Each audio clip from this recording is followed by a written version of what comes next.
Leaked emails from California Governor Gavin Newsom's office reveal his effort to crush a politically popular initiative that has qualified for the state's ballot this year.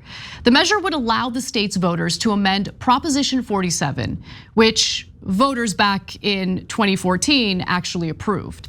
But it led to deadly unintended consequences, including a surge in overdose deaths and crime. Not only were violent felonies reclassified as nonviolent misdemeanors, something voters did not know would happen, but it served as a catalyst for open air drug markets, public drug use, and record numbers of overdose deaths in the state. It also reduced penalties for theft, which is why you might have seen all those smash and grab videos out of California. It's worth backing up, though, to note that unlike many states in the country, California actually had a program that was succeeding to help rehabilitate addicts while avoiding convictions or prison time. In fact, back in the 1990s, the state had rolled out something known as drug courts. Think of this as a prison diversion program that gave those accused of drug-related crimes the option to either serve time behind bars or opt for mandatory drug treatment. And it was successful. It was a successful way to compel those who needed help to get help. It was working. By 1998, the state was pouring $4 million each year into the program to fund drug courts in 34 counties. But then came Prop 47, which slashed penalties for drug possession altogether. And look, I admit that sounds real good on the surface, which is why I myself voted for Prop 47. But it also took away a powerful incentive for addicts to receive rehabilitative services. Prop 47's impact has been brutal, to say the least. A 2020 paper from the New York-based Center for Court Innovation surveyed California drug courts after the passage of Prop 47 and found participation was down statewide by 67% between 2014 and 2018. This impact is seen in nearly every county in California. In San Diego County, more than 650 people participated in drug court in the 2013 fiscal year, which was 2 years before Prop 47 was enacted. That was down to 255 people last year. In Alameda County, more than 640 people attended drug courts between January 2014 and September 2015, an average of 30 people per month. After the passage of Prop 47, that dropped to 14 people per month in the 2015 fiscal year, and it has stayed at that rate since. So when combining the impact of Prop 47 with the opioid epidemic and the surge in fentanyl use, well, you have a recipe for disaster. Between 2019 and 2021, opioid-related deaths spiked 121%, according to California's health department. This is why Californians, like Greg Totten, want to reform Prop 47 to amend the provisions that have led to all these terrible unintended consequences. He says that the promise of the law was more treatment, less jail, but there's actually less treatment when people don't go to drug courts. From a common sense standpoint, why go to a treatment program rather than just walk out of a courthouse free? But Governor Gavin Newsom does not want voters to weigh in on amending Prop 47 on this year's ballot. Instead, his office proposed their own set of bills that allegedly address some of the concerns voters have been expressing. But as CBS News reports, it does not go as far as the ballot measure itself. Thanks for watching. Our audience has helped build TYT into the media giant it is today.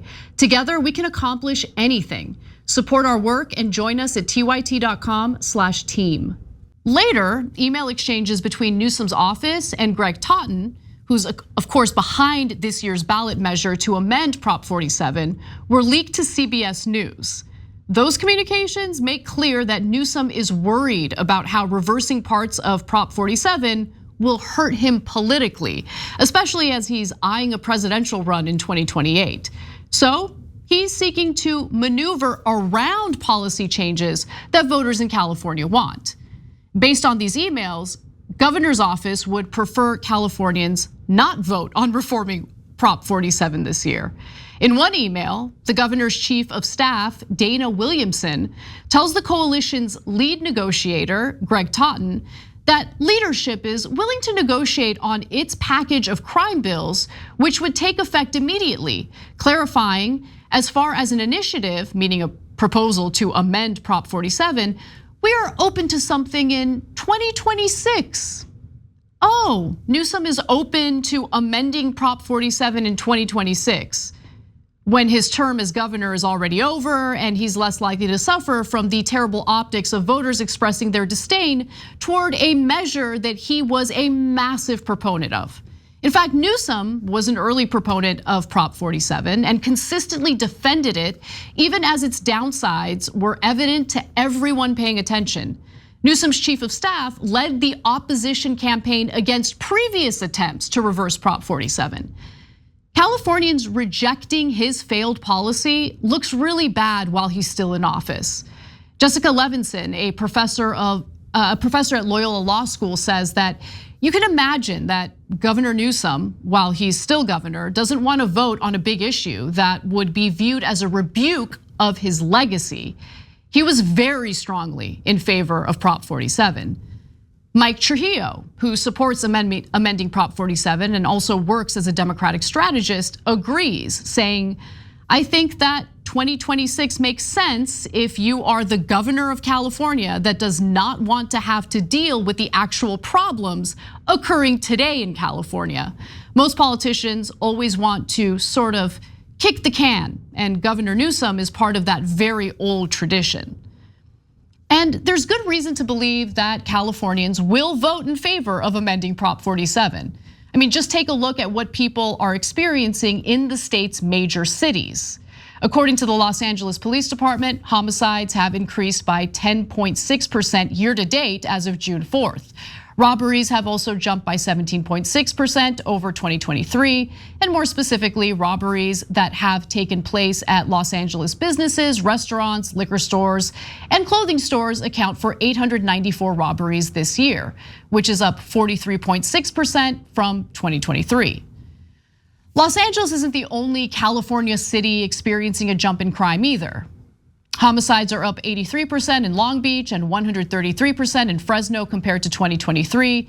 Meanwhile, car thefts are up 52% in Long Beach, while shoplifting is up 79% in San Bernardino, according to law enforcement statistics.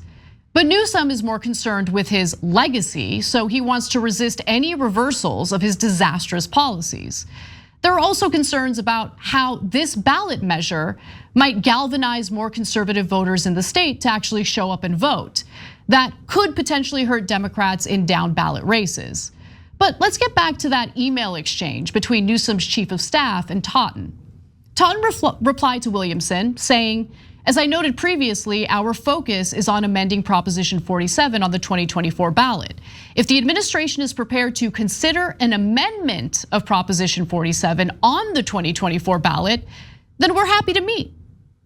An irate Williamson responds saying, quote, if that's your position, then I agree, there's nothing to talk about. It's really amazing how you are incapable of taking a win. And the consultants you're working with haven't won anything in a decade, good luck. Totten didn't respond to her after that, but 15 minutes later, Newsom's chief of staff emailed him again and called him rude. After that, Newsom's office added a poison pill to their bills on Monday that would automatically repeal them if voters pass the ballot measure in November. I would say that's pathetic, but honestly, if the ballot measure passes, that's way better than their weak bills. Look, I really want to emphasize that what Newsom has been doing is not about improving public safety or solving mass incarceration. It's about cutting spending in order to close a massive budget deficit that he himself exacerbated. Newsom squandered $24 billion that was allocated to help the homeless. A recent state audit couldn't even account for that money. And homelessness in the state is worse than ever before. And now we have a budget deficit, but even before that, Newsom wanted kudos for ending mass incarceration while cutting spending. Newsom has already moved to close 4 prisons over the course of his administration. He projects that those shutdowns will save the state $3.4 billion by 2027. He wants to shut down 5 more state prisons and transfer inmates to county detention centers, which are already severely overcrowded. As a result, the county detention centers have been doing early releases of violent criminals. I'm not even kidding. That explains the headlines like this one from the Associated Press. California is releasing 76,000 inmates early, including violent felons. By the way, that includes repeat violent offenders and those who were serving life sentences. It would be a real bad look if amending Prop 47 increases the number of convicted felons while California literally has no place for said felons to serve their sentences because Newsom shut those prisons down.